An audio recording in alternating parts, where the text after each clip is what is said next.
This is Tim Ashdown for Comics and Gaming Magazine. I'm here at PlayStation Hearts Canada with Pine Khong, who did some of the quality assurance on Starhawk, we see on the TV behind us right now. And he's going to tell me a little bit about the game. So Starhawk was in closed beta not too long ago. What kind of feedback did you guys get from gamers during that beta phase? We got a lot of good feedback. Feedback that helped implemented some new stuff or some old stuff. Like, for example, in Hawk mode, they implemented the classic arcade flight. And just the feedback with weapons and everything. So it was a great time with the beta. There's also going to be a large single-player component in this game. Tell me a little bit about the single-player campaign and the main protagonist. Right. So in single-player campaign, his name, the main character there is Emmett Graves.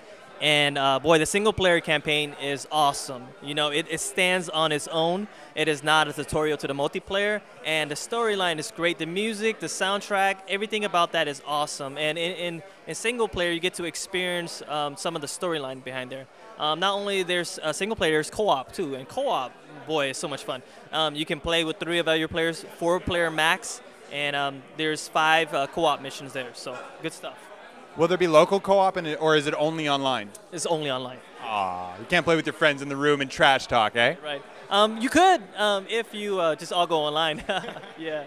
All right. Now tell me about some of the multiplayer modes that are going to be in Starhawk. Is there capture the flag, standard deathmatch? What are kind of the modes that people will be able to experience? Right. So to just name a few, you already mentioned that team deathmatch, capture the flag, and there's another mode called zones. Zone is a mode where you kind of have to occupy a certain location for a certain amount of time, and then when the timer ends, that's how, if you get the most zones, you win. So kind of like a King of the Hill kind of thing, but it's just called zones. Now, in addition to the flying mechs, the Starhawks, which are really awesome to play as, we'll get to those in a second, but tell me a bit about the build battle mechanic and how that works as far as the gameplay.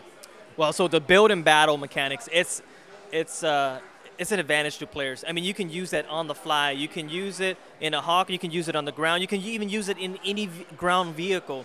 And so the build and battle feature, it changes the way you play, and it encourages you to be creative in how you play. So if you're being bombarded by enemies, you can call down a auto turret to back you up. You can call down a supply bunker for some more weapons that you can use. So the build and battle feature is amazing. Now, the one thing that I like about the build battle feature is that since there's not an engineer class or anything like that, you're not depending on a teammate to build stuff for you. Is that really key to the multiplayer dynamic with allowing people to be independent as well as working as a team? Yes, definitely. And I think it's awesome because that helps the team to work together because you have a limit of 32 structures that you can build. So if one guy is just dropping supply bunker after supply bunker after supply bunker, when only one is needed, you can walk up to that supply bunker and actually demolish it. And that helps the team. So it's we're encouraging the team and the players to communicate with each other. And from there, the strategy is man, you can go wherever you want with that. That's really cool. Now tell me a bit about the Starhawks themselves. Now they start out as a walking mech and then transform into a flying jet. What was it like trying to get those 2 mechanics to work together?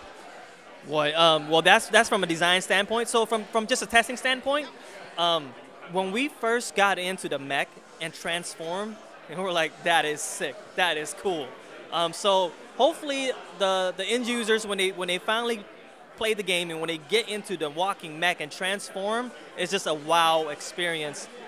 So it's been a great transition from the mech to the Hawk. The sound effect as he's transforming is amazing. It's cool. It's like a transformer. I mean, you were mentioning earlier that you felt like you were a Decepticon, like, you were collecting all this energy and you're transforming, so definitely real cool. Yeah, I'm definitely into hoarding the Energon and then transforming on the fly. So Starhawk comes out May 8th, and look for it exclusively on the PlayStation 3. Thanks so much.